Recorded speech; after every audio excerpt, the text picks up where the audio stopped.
Now, virus inactivation mechanism. We have just seen the environmental factors. There are different environmental factors. There were different environmental factors which we have studied, just like temperature, pH, or chemicals, or drying, or shaking of the virus to inactivate.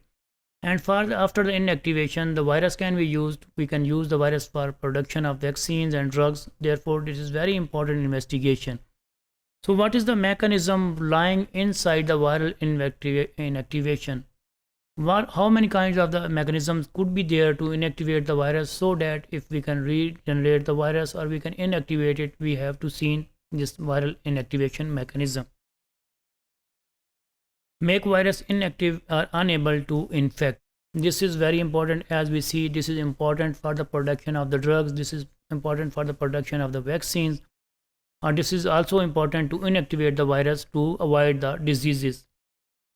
Most of the viruses, they contain the proteins or lipid coat, and most importantly, if we are able to inactivate those inactivate or disrupt the protein coat, the virus could be intact, or virus cannot able to propagate. Different from the viral removal, it will be different from the virus removal. The conformational entrapper, here we can see the viral inactivation. What are the changes which are being done in the virus, inside the structure of the virus, the physical structure of the virus, so that it will be inactivated? If we give the damage to the viral capsid, which is the just like the strong, very strong capsid, virus has very strong capsid, just like the shell of the turtle.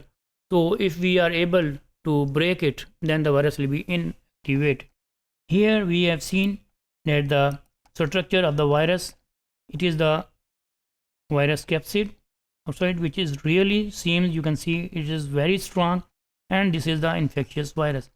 However, after the entrapper and binding with the entrapper, the virus capsid will be quite easily, it will be entrapped, and then the virus will become non-infectious. This is the one way of the non-infectious virus. So there are different mechanisms which are included for the elimination of the viruses.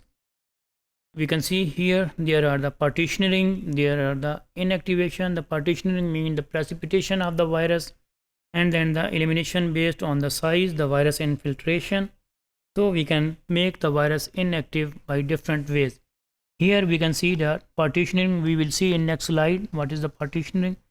The method is with precipitation, and virus, depending on their surface properties, will be charged and hydrophility, and it will be inactive after the partitioning, after the virus will be done into different parts.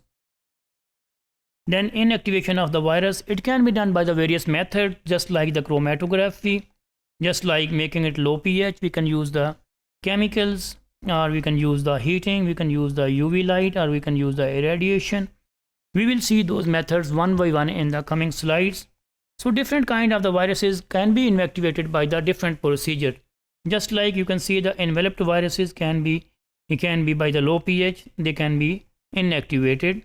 Similarly, the virus, depending on their surface properties, will be of course inactivated by the partitioning or precipitation.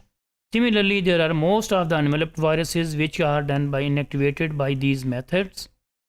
Radiation is also one of them, and then the chemical modifications are also one of them. One of the inactivation method is the elimination based on the size.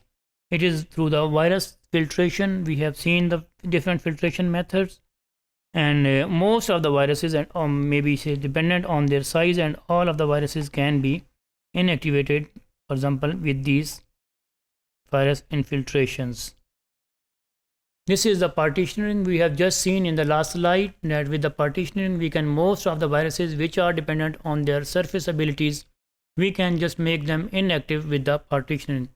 What is the partitioning? Partitioning is the precipitation which can be done through the chromatography absorption or the depth filtration. Here, starting material, we can see it from its procedure. Starting material potentially containing the virus which is really infective virus. So you can just make it partition. This is the starting material which is virus, which is containing virus. So you can just make it through chromatography absorption, or you can just depth filtration. You can partition it in different ways. Here is the waste fraction, here is the final product. So this, after the partitioning, the virus will not be able to be as an infectious agent and they will be not cause any infection. There are some commonly used inactivation methods for the viruses. Most importantly is the heat. The temperature is very important. Just like we have seen the influenza virus, which is not able to cause the infections after the 55 degrees centigrade. Then the low pH is very important. Ionic disruption of the envelope and destructive conformational changes of the structural proteins, which will be through the low pH. And then the chemicals, we can see the solvent or the reagents are very important, and they can be solvent and detergents mediated disruption, and this will be disrupt the envelope and virus will be no more infectious.